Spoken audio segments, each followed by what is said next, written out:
રાજકોટ છે એની બેઠકો ખૂબ રસપ્રદ રહી. કોંગ્રેસ છે એને એક નવી ટ્રાય પણ ત્યાં આપી. આરજે આભારે ટિકિટ આપી હતી. ભાર્ગવીબા ગોહિલ છે ઘણા સમયથી ત્યાંથી લડે શું કહેવાય કોંગ્રેસના નેતા છે અને એ જોવા જઈએ તો એમને એક્સપિરિયન્સ પણ છે ચૂંટણીનો, પરંતુ એ જે આખી પેનલ છે એ રાજકોટમાં કોંગ્રેસ છે એ પેનલનો હાર થયો છે. અને બીજી બાજુ કોંગ્રેસ છે એનો જંગલેશ્વર વિસ્તાર છે એમાં જીત પણ થઈ છે.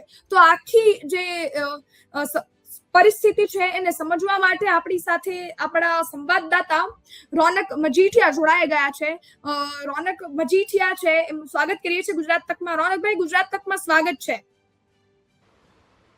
રોનકભાઈ, સૌપ્રથમ રાજકોટ છે એમાં રિઝલ્ટ ખૂબ કઈને ચોંકાવનારું આવ્યું. જંગલેશ્વર છે વિસ્તારમાં વોર્ડ નંબર 16 આખી કોંગ્રેસની પેનલ જીતી ગઈ. તો બીજી બાજુ આરજે આભા ભાર્ગવીબા ગોહિલ વાળી પેનલ છે એમની હાર થઈ છે. રાજકોટની હાલની પરિસ્થિતિ શું છે? બિલકુલ જ્યોતિકાબેન, જે રીતના વાત કરવામાં આવે, જ્યારે મતદાન થયું ત્યારે ઘણી બધી ચર્ચાઓ ચાલતી હતી. આઈબી ના રિપોર્ટ આવા છે એવું ચાલતું હતું. આઈબી ના રિપોર્ટમાં જે રીતની ચર્ચા ચાલતી હતી કે આઈબી ના રિપોર્ટમાં 24 બેઠક ભાજપની જઈ રહી છે અથવા 24 બેઠક ઉપર ભાજપને અઘરું પડવાનું છે, તેવું કંઈ પણ નથી થયું. માત્ર 7 બેઠક છે તે કોંગ્રેસની આવી છે. આમ આદમી પાર્ટીનું તો ખાતું પણ નથી ખોલ્યું. 65 બેઠક છે તે પરિવાર ભાજપે મેળવી લીધી છે. આમ જોઈએ તો 68 બેઠકો આ પહેલાની ચૂંટણીમાં ભાજપ જીત્યું હતું, એટલે કે 3 બેઠકો ભાજપને ગુમાવી પડી છે. પણ ઓવરઓલ વાત કરીએ તો જે સમયે 68 બેઠકો આવી 2021માં, ત્યારના સમીકરણો જુદા હતા. વિજયભાઈ રૂપાણી છે તે મુખ્યમંત્રી હતા, તેઓ રાજકોટના હતા. આખો ભાજપનું એક જે રીતના વાતચીત કરવામાં એટલી અત્યારે જે છે એટલી જૂથબંધી નહોતી. એટલે જો આમ ટેકનિકલી જોઈએ તો 3 બેઠક ઓછી આવી છે, પરંતુ જે રીતના માહોલ હતો તે પ્રમાણે ભાજપનું પરફોર્મન્સ ખૂબ સારું કહેવાય. કારણ કે ઘણી બધી ચર્ચાઓ ચાલતી હતી. 50 લોકોની ટિકિટ કપાઈ અને એમાં ઘણા બધા મોટા માથાઓ હોય તેમની પણ નારાજગી ક્યાંક ને ક્યાંક હોય, તેઓ નિષ્ક્રિય હોય. ઘણા એવા હોય કે નડવાની પણ કોશિશ કરી હોય, ભાજપને જ હરાવવાની કોશિશ કરી હોય, તેવા પણ ઘણા દાખલા હોય. પરંતુ તેમ છતાં ભાજપે જીત મેળવવામાં સફળતા મેળવી છે ને આટલી મોટી જીત મેળવવામાં સફળતા મેળવી છે તે ખરેખર ભાજપ માટે ખૂબ સારું પરિણામ કહેવાય. ત્યારે બીજી તરફ આમ આદમી પાર્ટીનું ખાતું ખોલશે તેવું તમામ જગ્યાએ કહેવામાં આવતું હતું. આપણે પણ વાત કરી હતી કે આમ આદમી પાર્ટીનું ખાતું ખુલી શકે છે અને તેવો માહોલ પણ હતો. એમાં કઈ ખોટું પણ નથી, માહોલ એવો હતો. પરંતુ જે રીતના મતમાં એ જોવા નથી મળ્યું, જે ઇલેક્શન રિઝલ્ટ આવ્યું તેમાં એ જોવા નથી મળ્યું. રાહુલ ભુવા જે આમ આદમી પાર્ટીના સૌથી મજબૂત ઉમેદવારો હતા તેઓ પણ હારી ગયા છે. આ વોર્ડ નંબર 4 માંથી જ આમ આદમી પાર્ટીનું ખાતું ખુલશે તેવું પણ ચર્ચાઓ થતી હતી. એ આખી પેનલ નો આવે તો કઈ નહીં, પરંતુ એક રાહુલ ભુવા તો જીતશે તેવી વાતો છે તે સતત ચર્ચાઓ છે તે થતી હતી. અમુક ભલે ઓન કેમેરા ન કે, પરંતુ અમુક ભાજપના લોકો પણ કહેતા હતા કે રાહુલ ભુવા ત્યાંથી વોર્ડ નંબર 4 માંથી જીતી જશે, પરંતુ એવું નથી થયું. ભાજપ ત્યાં જીતી છે. ઉદય કાનગડ છે તે પોતાનો ગઢ સાચવવામાં સફળ એકદમ રહ્યા છે. તેમણે પોતાના ગઢમાં એક પણ જગ્યાએ જે એમના વોર્ડમાં આવતા હતા ત્યાં આમ આદમી પાર્ટીની એન્ટ્રી નથી થવા દીધી. તો બીજી વાત કરવામાં જિલ્લાની વાત કરીએ તો જિલ્લાના પરિણામો ખૂબ રસપ્રદ છે. જિલ્લામાં ભલે આમ આદમી પાર્ટીને કઈ ગુમાવવા માટે નથી, એટલે એમના માટે સારું પરિણામ કહેવાય. તાલુકા પંચાયતની અને જિલ્લા પંચાયતની મળી અને આમ આદમી પાર્ટી 25 જેટલી બેઠકો છે જીતી છે. 11 તાલુકા પંચાયતની 202 બેઠક થાય. એમાં આમ તો તમામમાં ભાજપનો જીત થયો છે. ધોરાજી નગરપાલિકા છે, ધોરાજી તાલુકા પંચાયત છે તેમાં ટાઈ પડી છે. 9 બેઠક ભાજપને મળી છે, 8 બેઠક કોંગ્રેસને મળી છે અને 1 બેઠક આમ આદમી પાર્ટીને મળી છે. એટલે હવે કોણ કોને ટેકો આપે છે એના ઉપર ત્યાંનું પરિણામ છે તે નક્કી થશે. પરંતુ 11 માંથી 10 તાલુકા પંચાયત બેઠકો છે, 10 તાલુકા પંચાયત છે તેમાં ભાજપે પોતાની સત્તા છે તે મેળવી છે. જિલ્લા પંચાયત રાજકોટ જિલ્લા પંચાયતની વાત હોય તો 11 જે જિલ્લા પંચાયતની 36 બેઠકો છે તેમાંથી 34 બેઠક ભાજપ જીતી ગયું છે. પરંતુ તાલુકા પંચાયતમાં ક્યાંક ને ક્યાંક આમ આદમી પાર્ટી ઘૂસી છે, એન્ટ્રી કરી છે. એન્ટ્રી તો કરી લીધી છે, એટલે આમ આદમી પાર્ટી માટે પણ આ રિઝલ્ટ આમ પ્રમાણમાં જોઈએ તો સારું જ કહેવાય. ભલે ભાજપનો ભવ્ય જ વિજય કહેવાય બધી જગ્યાએ, પરંતુ આમ આદમી પાર્ટી માટે પણ કઈ ખોટું ન કહેવાય. આ રિઝલ્ટ જિલ્લામાં આમ આદમી પાર્ટીનું પરફોર્મન્સ સારું કહેવાય. ને સૌથી વધુ ગુજરાતમાં વારંવાર ચર્ચામાં આવતી જો કોઈ તાલુકો હોય તો જે ગોંડલ તાલુકો છે. ગોંડલ નગરપાલિકામાં ભલે જયરાજસિંહનો પૂરેપૂરો દબદબો રહ્યો છે, એક પણ સીટ એને વિરોધીઓની આવા નથી દીધી. 44 માંથી 44 બેઠક છે તે ભાજપ જીત્યું છે. એમાંથી 20 બેઠક તો બિનહરીફ થઈ ગઈ હતી. માત્ર 44 માંથી 24 બેઠક પર જ ચૂંટણી યોજાઈ હતી. એમાં પણ 24 માંથી ભાજપે 24 બેઠક જીતી લીધી છે. પરંતુ તાલુકામાં ભાજપ માટે થોડો એવો ચિંતાનો વિષય છે, કારણ કે હવે 1 થી 1.5 વર્ષમાં જ વિધાનસભાની ચૂંટણી છે, અને આ બધા જ્યાં જ્યાં આમ આદમી પાર્ટીની સીટો મળી છે તે પણ મતદારો તો એના જ છે. એટલે 22 માંથી 4 બેઠક છે તે આમ આદમી પાર્ટી જીત્યું છે. હવે આ 4 બેઠક પણ આમ આદમી પાર્ટી માટે સારું રિઝલ્ટ શું કામ કહી શકાય? 22 માંથી 18 ભાજપ જીત્યું છે, મોટો જીત જ કહેવાય, ભાજપની જ સત્તા રહેશે. પરંતુ આમ આદમી પાર્ટી માટે આ રિઝલ્ટ સારું શું કામ કહેવાય? તેના કારણો છે. કારણ કે ગત ચૂંટણીમાં, ગત ટર્મમાં 22 માંથી 22 બેઠક, જેમ નગરપાલિકામાં આ વખતે 44 માં 44 છે, 22 માંથી 22 તાલુકા પંચાયતની બેઠક ભાજપ પાસે હતી, એમાંથી 4 બેઠક આમ આદમી પાર્ટી લઈ ગઈ છે. અને એનું સૌથી મોટું કારણ, એકમાત્ર કારણ જો કહીએ તો માત્ર ને માત્ર જિગીશા પટેલ જ છે. આ માનવું જ પડે. જિગીશા પટેલ ની એન્ટ્રી જે ગોંડલમાં થઈ એકાદ વર્ષ પહેલા, જયારે રાજકુમાર જાટ વાળી ઘટના બની, ત્યાર પછી જિગીશાબેન પટેલને ગોંડલમાં રસ જાગ્યો અને તેઓ ગોંડલમાં જ પોતાનું રાજકારણ છે તે શરૂ કરી દીધું. આમ આદમી પાર્ટીમાં પણ જોડાઈ ગયા અને છેલ્લા એકાદ વર્ષથી સતત ગોંડલના ગામડાઓમાં તેઓ ભ્રમણ કરી રહ્યા છે. અને ગોંડલ, અને સૌથી મોટી વાત, જિગીશા પટેલ પણ પાટીદાર સમાજમાંથી આવે છે. ગોંડલ આખો તાલુકો સૌથી વધારે મતદારો પાટીદાર સમાજના છે. બીજા સમાજ, અન્ય સમાજના મતો પાટીદાર સમાજની નજીક પણ નથી. સૌથી વધુ પાટીદાર મતો ત્યાં નિર્ણાયક છે. એટલે કે એક તો જિગીશા પટેલ મહિલા છે, તેમાં પણ પાટીદાર છે, અને એમાં પણ ગોંડલના ગામડાઓ સતત ફરે છે. જયરાજસિંહ જાડેજા હોય, ભાજપ હોય, તેનો સતત વિરોધ કરે છે. એટલે ક્યાંક ને ક્યાંક તેમને થોડે અંશે સફળતા મળી છે.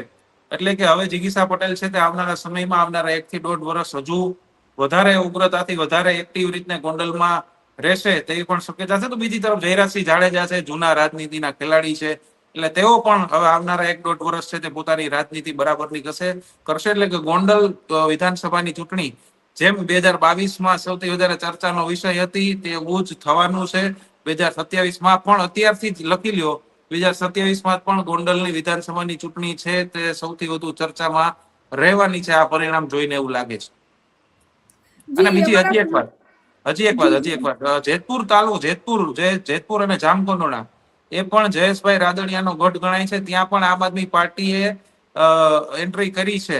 જેતપુર તાલુકા પંચાયત અને જામકંડોરણા તાલુકા પંચાયતમાં થઈને આમ આદમી પાર્ટી 4 બેઠકો લઈ ગઈ છે. એટલે ત્યાં પણ કારણ કે કોંગ્રેસ કરતા પણ વધારે બેઠક આમ આદમી પાર્ટી છે. કોંગ્રેસની તો એટલી બેઠક નથી આવી.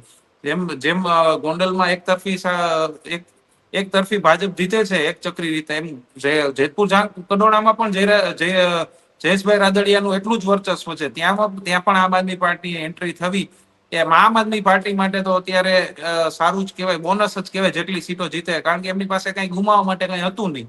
એટલે હવે આવનારા સમયમાં, આવનારું 1.5 વર્ષ જે વિધાનસભાની ચૂંટણી છે તે આવશે, આ પરિણામ ઉપરથી ખૂબ રસપ્રદ રહેવાની છે એવું લાગે છે. જી, અમારા સંવાદદાતાએ જે રીતે વાત કરી, એ તમારું શું માનવું છે આ બેઠકો, ગોંડલ, જિગીશાબેન પટેલ, રાજકોટની તમામ બેઠકોને લઈ તમારો વિચાર શું છે? કોમેન્ટમાં ચોક્કસથી જણાવતા રહેજો.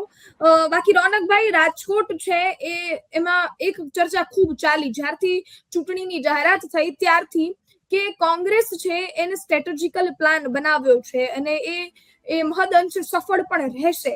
પરંતુ તમને શું લાગે છે કે એ જેટલી પણ સ્ટ્રેટેજીનો ઉપયોગ કરવામાં આવ્યો હતો, જેટલી પણ પ્લાનિંગ થઈ હતી, એ ક્યાંક મહદઅંશે સફળ રહી છે કે કેમ? તમને શું લાગી રહ્યું છે? એ જે આ ચૂંટણીનું પરફોર્મન્સ છે, આ રિઝલ્ટ આજે આવ્યું છે, એ રિઝલ્ટ ઉપરથી તમને શું લાગે છે? મહેનત છે એ સફળ થઈ છે કે પછી નિષ્ફળ રહી છે? જી રોનક. કોંગ્રેસે પ્રયાસો તો ઘણા બધા કર્યા, પરંતુ તેઓ બિલકુલ સદંતર રીતે નિષ્ફળ રહ્યા હોય તેવું લાગે છે. કારણ કે એક કોંગ્રેસની એક સારી વાત એ હતી કે કોંગ્રેસ એક તો પોતાના 72 ઉમેદવારોને જાળવવામાં સફળ રહી હતી. એક પણ બેઠક 72 માંથી બિનહરીફ નહોતી થઈ. એ કોંગ્રેસ માટે બસ એટલી જ સફળતા ચૂંટણીમાં હતી એવું કહી શકાય. કારણ કે અત્યારે 7 સીટો ભલે આવી, ગત ટર્મ કરતા વધી છે, પરંતુ 7 સીટો એ કઈ સીટો ના કહેવાય. ખરેખર જો 12 થી 15 જેવી સીટો કોંગ્રેસને આવી હોત તો વિપક્ષ નેતાનું ઓફિશિયલ રીતે તેમને પદ પણ મળત, કાર્યાલય પણ મળત, વિપક્ષ નેતા પણ મળત. પરંતુ જે 7 સીટો આવી છે એટલે કે વિપક્ષ પદ પણ નહીં મળે. પરંતુ જે રીતના ટેકનિકલી તો વિપક્ષ પદ નહીં મળે, પરંતુ જો કોંગ્રેસની આખી તમે જે મહેનતની વાત કરી, સ્ટ્રેટેજી, એમણે પ્રયાસ તો પૂરો કર્યો. ઘણી જગ્યાએ યુવા ઉમેદવાર આપ્યા હતા, શિક્ષિત ઉમેદવારો આપવાની વાત કરી હતી. વોર્ડ નંબર 10માં આરજે આભા છે, ભાર્ગવીબા ગોહિલ છે, તેમણે યુવા ઉમેદવાર તરીકે ઉતાર્યા હતા, શિક્ષિત ઉમેદવાર તરીકે ઉતાર્યા હતા. પરંતુ આપણી આખી જે ચૂંટણી ચાલે છે, જે રીતના પેટર્ન ચાલે છે, એ માત્ર સૌથી, કોઈ માને કે ન માને, અત્યારે પણ એવું જ છે કે સૌથી વધુ સામાજિક વસ્તુ જ અસર કરતી હોય છે. લોકો સૌથી પહેલા હજી પણ એ જ બાબત જોવે છે કે આપણા સમાજનો ઉમેદવાર છે કે નહીં.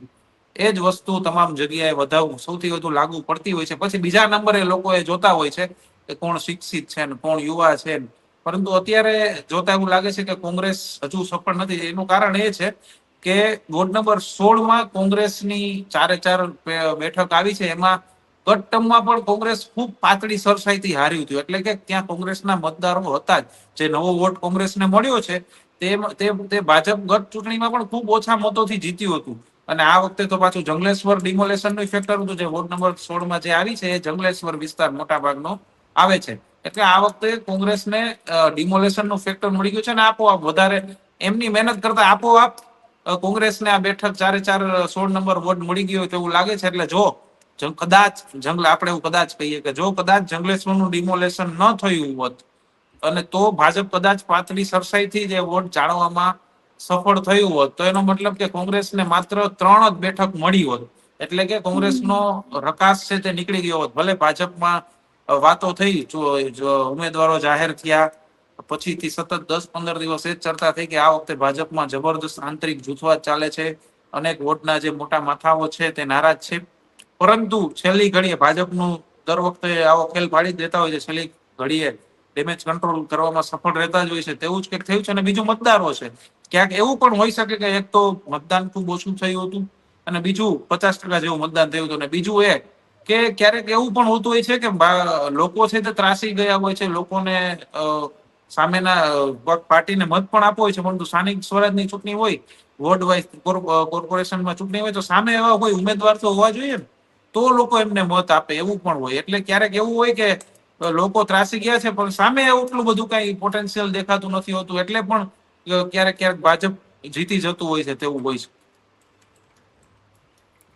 જી રોનકભાઈ, આ સમગ્ર આ જે પણ રિઝલ્ટ આવી રહ્યું છે એનાથી એવું લાગે કે હવે કોંગ્રેસ, ભારતીય જનતા પાર્ટી, આમ આદમી પાર્ટી બધાના ચિત્ર રાજકોટ માટે સ્પષ્ટ થઈ રહ્યા હોય. અને તમે જે રીતના વાત કરી કે જાતિ સમીકરણો તરત જ સામે આવે છે, પછી એ ઉમેદવારનું શિક્ષણ કે જોવામાં નથી આવતું, તો તમને શું લાગે છે રાજકોટમાં જે આ રિઝલ્ટ આવ્યું છે એમાં જાતિના સમીકરણો છે એને કેટલો ફરક પાડ્યો હોય? સૌથી પહેલા રાજકારણમાં અને ચૂંટણીઓમાં એ જ જોવાતું હોય છે કે આપણા સમાજનો ઉમેદવાર છે કે નહીં. આપણે કીધું કે એ પછી જોવાતું હોય છે કે એ શિક્ષિત છે કે કઈ રીતના છે. જો બંને તરફ એ રીતના સમીકરણો ગોઠવાયા હોય તો પછી ભાજપને એમાં ફાયદો થાય. કારણ કે ભાજપ સત્તામાં છે, ભાજપ સતત આટલા વર્ષોથી સત્તામાં છે. એટલે સૌથી પહેલા જાતિગત સમીકરણો તો જોવાતા જ હોય છે.